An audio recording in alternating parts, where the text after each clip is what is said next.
Here on BBC One, another edition of That's Life with Esther Rantzen.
You are kind. Thank you very much indeed. Good evening. We would like to thank you for all the letters you've sent us this week, and I would especially like to thank Mrs. Anne Gadman, who lives in Rotherham, because her 2-year-old son found these enchanting little dogs. She thought you'd like to see them.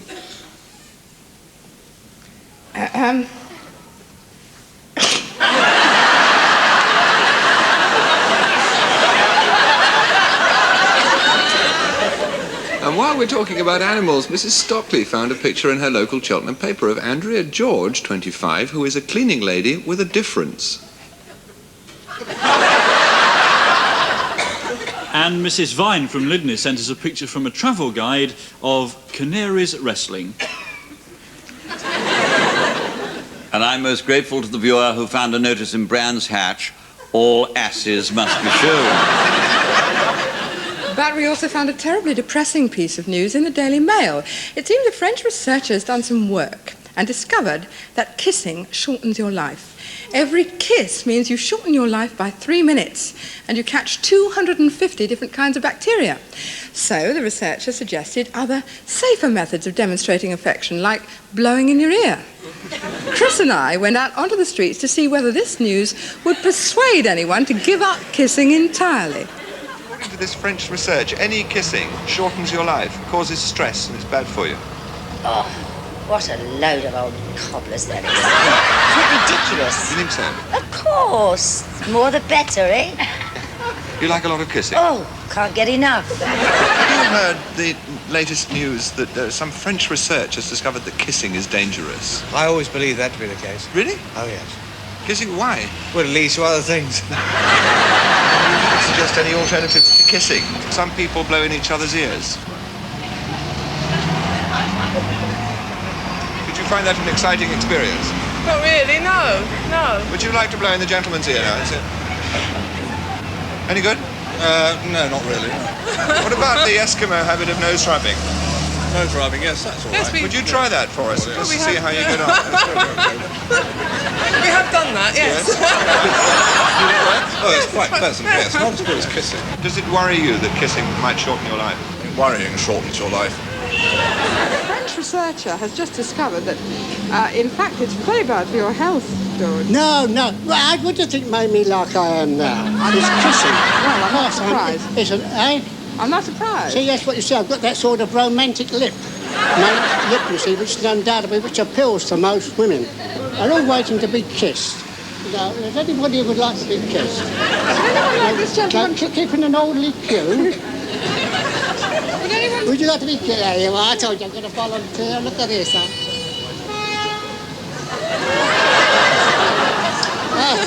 You're clearly irresistible. Pardon? You're clearly irresistible. I know that. It's the deodorant I get. Brute.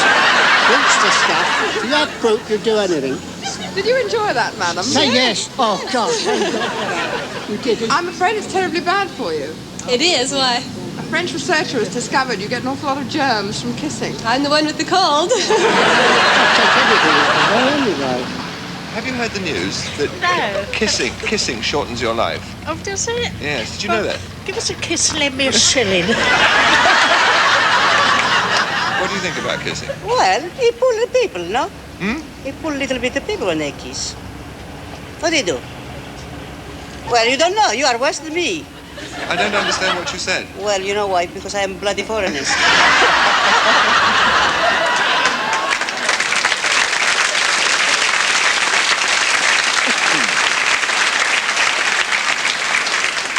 Hey, Cyril, what happens if someone blows in your ear? It pins back me luggo.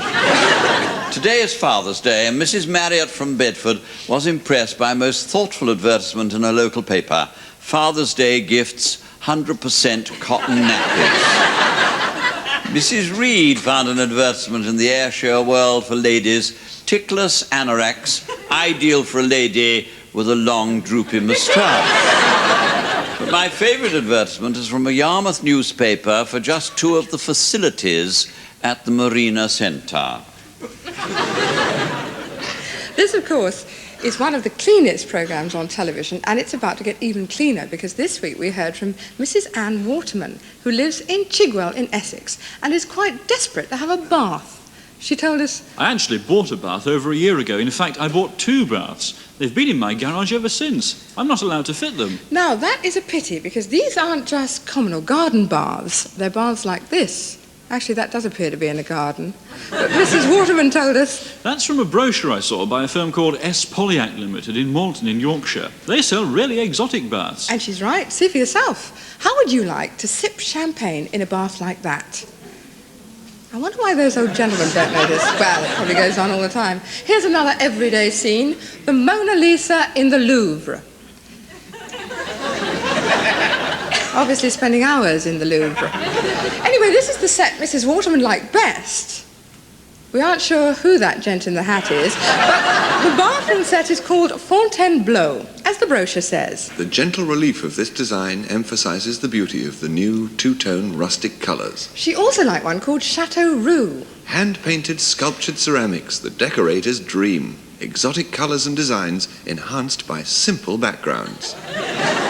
Like the middle of your staircase with your butler. Anyway, Mrs. Waterman told us. I bought 1 Chateau Roux and 1 Fontainebleau and an extra loo and basin and bidet for the downstairs cloakroom. Why do they need an extra bidet? They must have terribly dirty feet. Mrs. Waterman said... I do a bit of interior design, and I thought these sets looked so luxurious when we went to the showrooms that I decided to buy them. They cost £3,500. Not cheap. But Mrs. Waterman said... We felt like splashing out a bit. So the fittings were delivered, and Mrs. Waterman eagerly opened up the Chateau Roux. She said...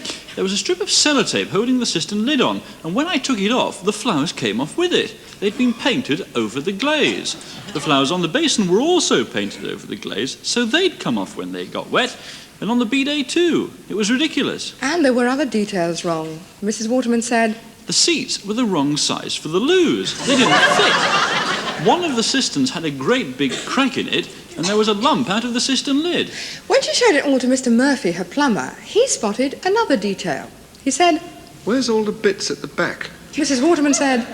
What bits? The bits you fit. You can't fit that lot without bits. And I don't think you can fit it anyway. Are you implying my bits won't fit in it? No, madam. Nobody's bits fit this. You can't fit it, bits or no bits. It's illegal. What do you mean? According to the Water Authority bylaws, you can only fit bathroom appliances if they obey the bylaws. And it's quite true. There are very strict bylaws about how much water you use and the width of all the pipes. But there are no laws at all saying you can't sell equipment that breaks the law. Mrs. Waterman told us. We were so worried when we realised we might have wasted all our money that we had a report done on the Chateau Roux and on the Fontainebleau. Now, this is the report by a consulting engineer called Mr. James Hill. It's a very technical report. But the conclusion is very definite. Not only are the fittings against the law, but if anyone tries to fit them, they're liable to a hefty fine. £400 on summary conviction and a further fine not exceeding £50 for each day during which the offence continues after conviction therefore. Mrs. Waterman told us. I had no choice. I had to buy yet another load of bathroom stuff in a terrible plum colour. It cost me another £600. But at least it's cheaper than the fine would be. Just to check, we spoke to Mr. James Hill and said, can she really not fit all that expensive stuff? He said... The kind of drop flush they use is just not allowed. It's extremely prone to leaking. Are that and that all right? Yes, and so is that. but not that. And the pipes are a problem. The traps on the Chateau Roux are too narrow, and none of the taps are approved by the National Water Council, let alone the problems with the flowers coming off and the seats being the wrong size. So clearly it is against the law to fit that stuff, luxurious though it looks. Mrs. Waterman told us. As soon as I realised that, I got on to Mr. Polyak, who sold it to us. I said, I want my money back. Mr. Polyak said. Surely not, dear lady. You're the first complaint I've ever had. I can't be. What about the water bylaws?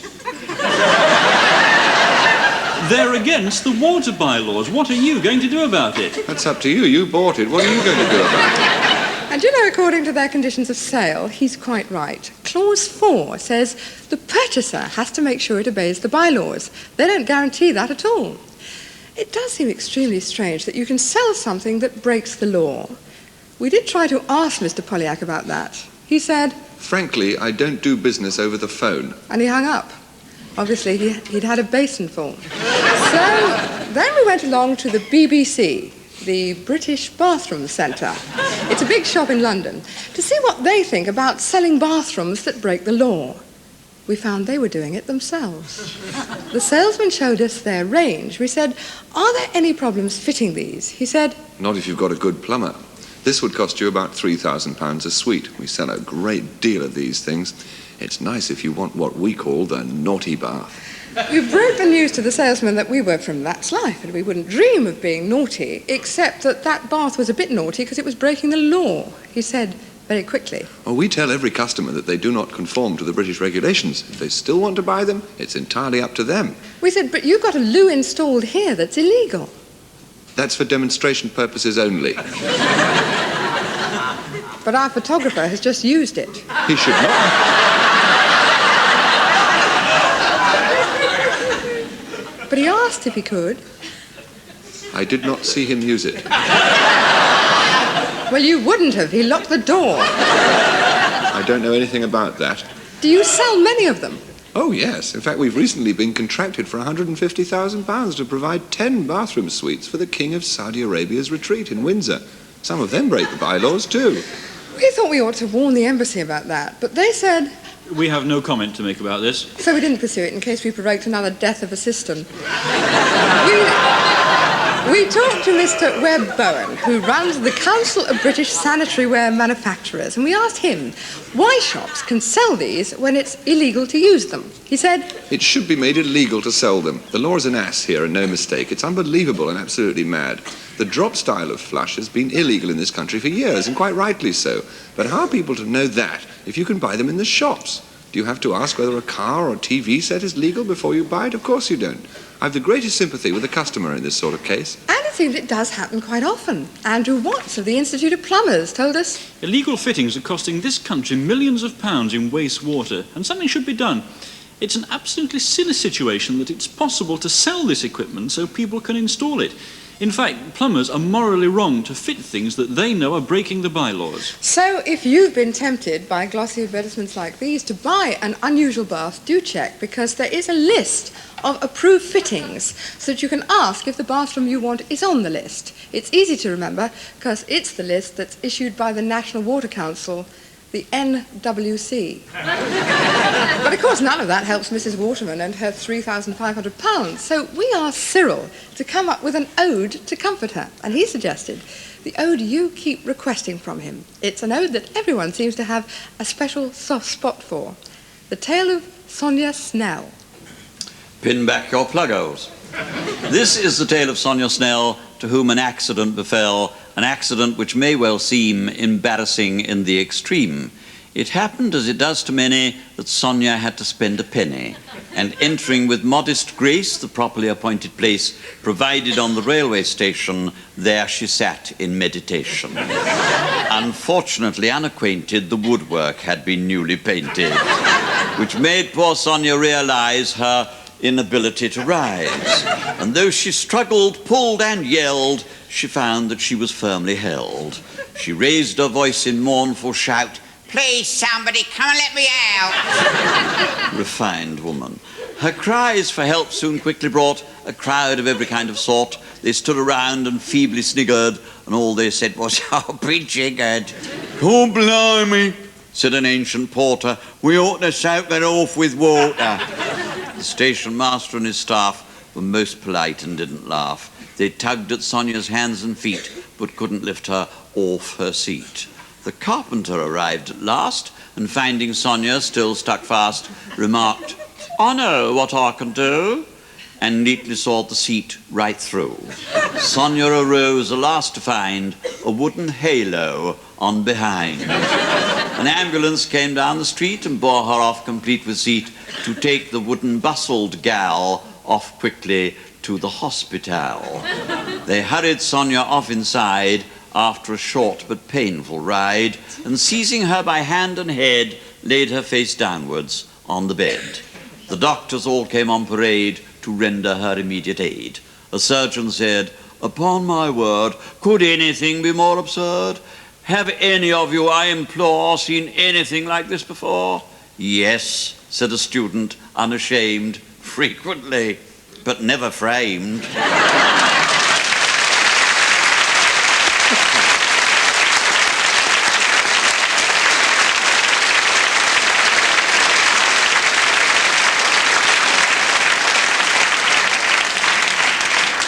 Now we have a question for you. What do television companies show on television now that the football season's over? Answer? Foreign football.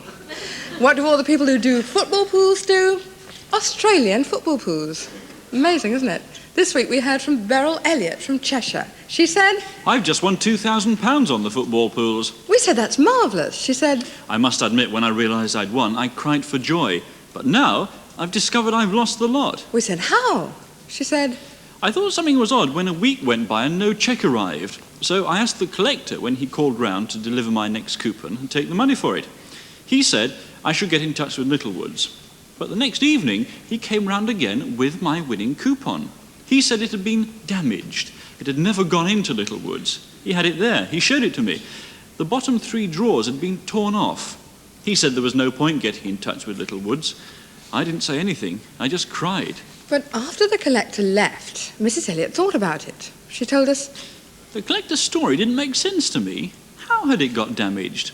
So I did get in touch with Littlewoods, and they sent a security man down to see me. He told me they hadn't had any of my coupons for 6 weeks. Littlewoods reported it to the police. They took the collector to court, and he admitted that he hadn't sent in her coupons. He'd been pocketing the money for them. And he'd been trapped when he realised she'd won, so then he'd torn off the bottom of her coupon himself. He was found guilty. The court ordered him to pay Mrs. Elliott compensation. We asked her how much compensation she got. She said, they ordered him to pay £13.50, the 6 weeks' money that had gone missing. Littlewood's records only go back 6 weeks, so it could have been far more than that for all anyone knew. But I got nothing at all for the £2,000 I should have won. We said, didn't you try and get it back from Littlewoods? She said, no, the security man told me I couldn't. They weren't responsible. We thought that was odd. After all, the collector is paid commission by the pools company to give out the coupons and collect the premiums every week. If they use a collector who makes off with the money, shouldn't they take responsibility and pay out the winnings, particularly if all that has been proved in a court of law? So we rang Littlewoods. We spoke to their press officer, Tony Hodge. He said, sorry, the collector is not our agent. He's the punter's agent. It says so very clearly on every coupon. So then we had a look at the coupon. It says, I acknowledge that any collector, main collector or concessionaire through whom my coupon is submitted is my agent. And I agree with all such collectors, main collectors and concessionaires that any transaction between me and them is likewise binding in honour only. Which means that Littlewoods are not legally responsible at all for their own collectors. They're working for you, not Littlewoods. That applies to all football pool collectors, and 90% of the people who do the pools do it through collectors. So we said to Littlewoods, what's to stop collectors just pocketing the money? Mr. Hodge said, we have a security system to check the collectors. Well, obviously it doesn't always work. Mr. Hodge said, Mrs. Elliott's case is 1 in a million. In any large organisation there are bound to be problems, but only a few. This is nearly unique. We said in that case you really ought to pay her what she won. No, we can't do that. That would be opening the floodgates. How could it be opening the floodgates if she's nearly unique? If we paid out in a case like this, there would be other claims, and how could we tell which ones are genuine? You don't have to. A court's already decided that. The collector was found guilty. He admitted she did win. That's why he tore her coupon. Mr. Hodge said, "We are very concerned about this case, but this situation is rare and we're satisfied that the system works." So then we rang the collector who'd actually stolen the money. We asked him if he thinks the system works. He said, Let's say, for starters, that there is absolutely no supervision. And because there's no supervision, makes it very easy to take the money. so the only way you actually get caught is if someone like Mrs. Elliot wins. Correct. Then we talked to a great many lawyers about this, and the problem seems to be that the Gaming Act of 1845 says money you win by betting and gaming is a debt of honour, so you can't recover it at law. We talked to John McCririck, who writes for Sporting Life. He said, The basic problem is that the whole betting industry is covered by this honour-only business, and in my view, the whole system is wrong. Your poor woman is in a hopeless position. Her only chance to get it back would be if betting debts were covered by law, like anything else. so we rang Mrs. Elliot's MP, Mr. Barry Porter, to see if he agreed that the law is quite wrong. He said, Yes, I do. Certainly the law ought to be changed as far as the collector is concerned. It's nonsense to say he's the punter's agent, when in fact he's paid by the pools companies. so you think in a case like this you ought to be able to claim your winnings from the pool's company? Indeed, pools promoters make their money pretty easily, and they really ought to have a fund to cover people like Mrs. Elliot. I would bet a fair number of collectors take a chance on a fair number of occasions. Don't bet too much on that. You might not be able to collect your winnings. Even if most collectors are honest, this case proves there is absolutely a loophole in the law that ought to be closed. It seems an ideal thing for a private member's bill, and I think it would get a good deal of support from the government. Well, if Mr. Porter does decide to take it up, at least Mrs. Elliot's loss will be a lot of other people's gain. But in the meantime, what can you do if you do the pools yourself? Well, there are two answers to that. One is, don't do them through a collector. Post them yourself. But the other is, since it is the cricket season, why not give up the pools entirely until this clause disappears from the coupons and the companies do accept responsibility? That way you may not be able to win, but at least you can't lose your winnings either.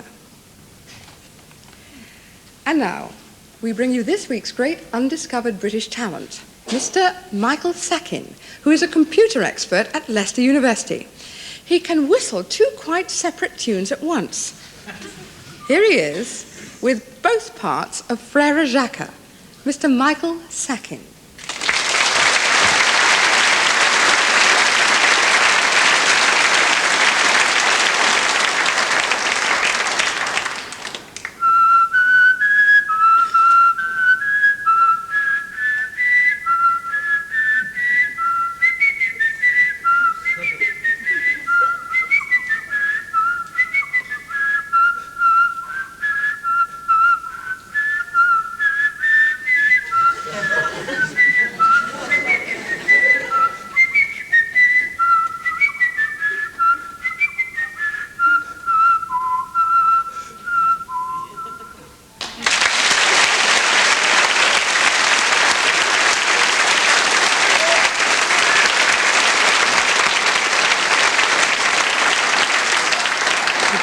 What will you give us for an encore, Mr. Sakin? Well, how about Three Blind Mice?